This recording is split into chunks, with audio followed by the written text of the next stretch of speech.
जय श्री कृष्णा। नमस्कार है आपको।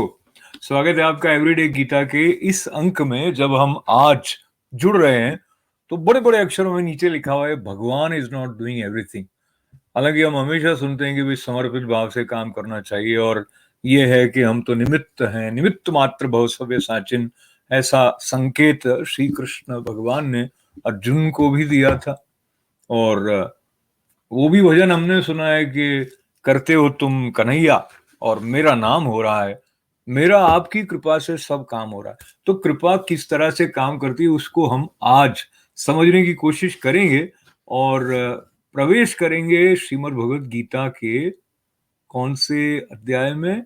दूसरे अध्याय में, जो कि अर्जुन के विषाद योग के बाद सांख्य योग को हम तक पहुंचाता है। और आज हम 15वें और 16वें श्लोक का स्पर्श श्रद्धा से करेंगे।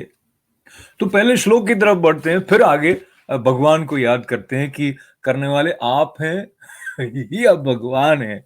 यम ही न व्यथयन्ते ते पुरुषम पुरुषर्षभ सम दुख सुखम धीरम सोमृतत्वाय कल्पते। इसका अर्थ दिया है, क्योंकि हे पुरुष श्रेष्ठ, दुख सुख को समान समझने वाले जिस धीर पुरुष को ये इंद्रिय और विषयों के संयोग व्याकुल नहीं करते, वो मोक्ष के योग्य होता है। और इसके बाद में सत और असत का लक्षण बताया, जो कि बड़ा ही महत्वपूर्ण है हमारे लिए समझना। ना सतो विद्यते भावो ना भावो विद्यते सतः उभयोरपि द्रष्टोन्तस त्वन्योस्तत्वदर्शी भी। असत वस्तु की तो सत्ता नहीं है। राम सुखदास जी इस श्लोक को बहुत पसंद करते थे। ऐसा उनसे एक बार रूबरू जोधपुर में व्याख्या बरसों पहले जो सुनी थी, तो मुझे ऐसा लगता है।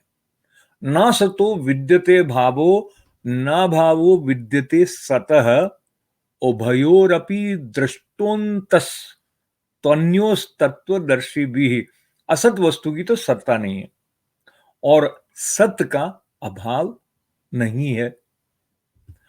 इस तरह इन दोनों का ही तत्व ज्ञानी पुरुषों द्वारा देखा गया है।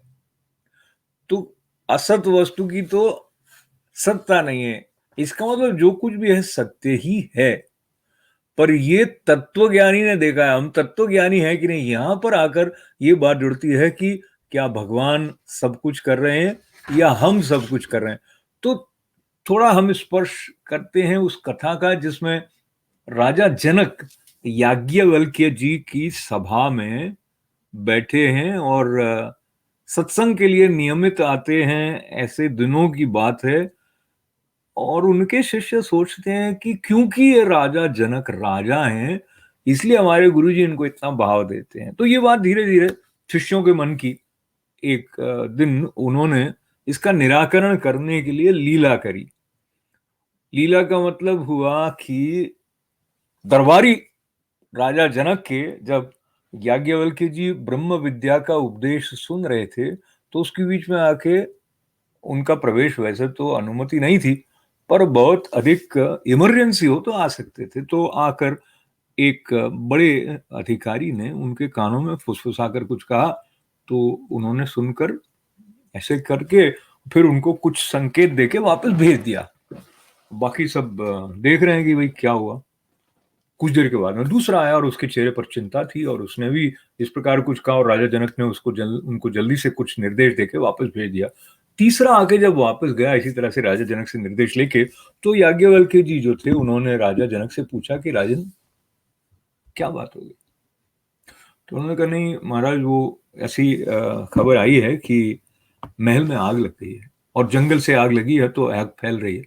तो उन्होंने कहा, फिर तो आपको जाना चाहिए।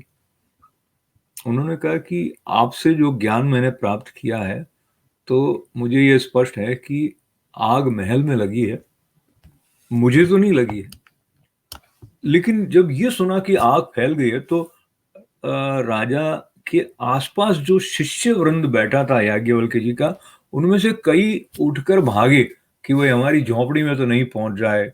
तो बाद में जब चर्चा हो रही थी इस प्रसंग को लेकर, तो ये बात खुलकर आई कि जो कुछ हम अपना समझते हैं उसको बचाने के लिए भागते हैं। अब प्रश्न ये आता है कि हम अपना किससे समझते हैं, और यहीं से आता है प्रश्न ये भी कि क्या भगवान सब कुछ करते हैं, क्या सब कुछ भगवान का है। तो एक गुरु महाराज जो मेरे हैं, वो किसी कुटिया में कुछ समय के लिए रहने जाते थे। जब वहां से निकल रहे थे तो वहां के जो सेवक थे मूलचंद जी, उन्होंने कहा कि आप इसका ख्याल रखिएगा। तो मूलचंद जी ने कहा कि महाराज, रखने वाले तो सब भगवान है।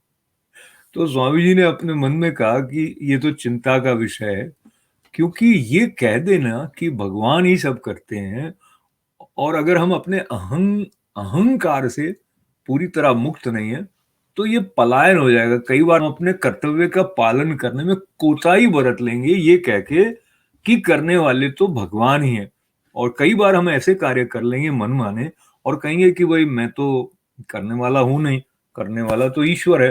तो फिर मनमानी कर दी, किसी के ऊपर ट्रैक्टर चला दिया कि मैंने तो नहीं चलाई, भगवान ने चलाया है। और इस तरह से ये जो मैच फिक्सिंग वाली स्थितियां कई बार आ जाती हैं क्रिकेट मैच में, और नियम का पालन नहीं करके वो कर लेना जो कि उचित नहीं है, और ये कह देना कि सब करने वाले भगवान है। तो करने वाले सब भगवान है, ये बात तब ठीक ठीक लागू होती है जब हमारा भगवान के साथ तारतम्य बैठ गया है। अहम ब्रह्मास्मि कहने मात्र से नहीं है। अगर कोई उस अवस्था में है जहां कि वो अपने को ब्रह्म के साथ एक में एक जानकर जगत का व्यवहार कर रहे हैं, तब तो ये कहने के अधिकारी हो जाते हैं वो कि भगवान सब करते हैं।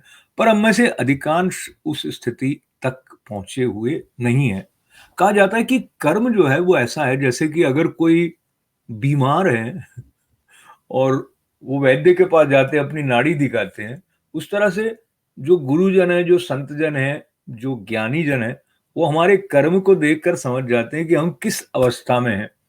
तो ज्ञान और भक्ति से पहले जो कर्म है उसमें शुद्धि की अनिवार्यता पर भारतीय शास्त्रों में और भारतीय मनीषा में विशेष करके जोर दिया गया है। कहा है ना हमारे विष्णु सहस्त्रनाम में भी, आचार प्रभवो धर्म, धर्मस्य प्रभुरच्युत, मतलब जो आचरण है उसका धर्म के साथ में सीधा सीधा संबंध है।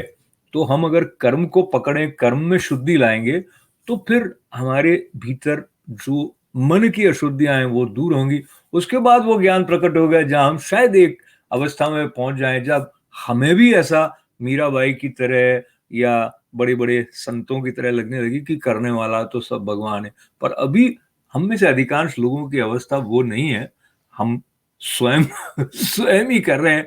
और रमन महर्षि जी ने भी कहा कि जब तक कर्तृत्व यानी मैं कर रहा हूं ये भाव है, और भोक्तृत्व यानी कि मैं भोग रहा हूं ये भाव है, तब तक जो पीड़ा है उसका अनुभव हमारे लिए खुलता रहेगा, आता रहेगा। तो जाने के लिए जो आदर्श अवस्था शास्त्रों की दृष्टि से तो ये है कि हम माध्यम हो, जो संदर्भ श्रीमद् भगवद गीता में आया कि निमित्त मात्र भव सव्य साचिन, पर निमित्त मात्र होने का ढोंग तो नहीं कर रहे हैं। ये बात हम अपने आप को समझें तो हमारा कल्याण है। वरना हम जो एक छल का बहुत रसमय सा लगने वाला, जैसे किसी मेले में चक्र जैसा चलता है, उसमें चलते रहेंगे। तो इस चक्र से बाहर आने की दिशा में श्रीमद् भगवद गीता हमारी जो मदद करती हैं, हमें जो संकेत देती हैं, तो उनका आश्रय साथ साथ मिलकर लेने के क्रम में आज आपका साथ मिला, उसके लिए आपका बहुत बहुत धन्यवाद है। और आनंद जो है वो असीमित है। कहते हैं कि अल्प जो है वो उसमें आनंद नहीं है। तो छोटी छोटी चीजों को पकड़ना छोड़ देंगे तो फिर आनंद ही आनंद है। तो इस आनंद के क्षण में आपके साथ पुनः नमन, वंदन, जय श्री कृष्ण।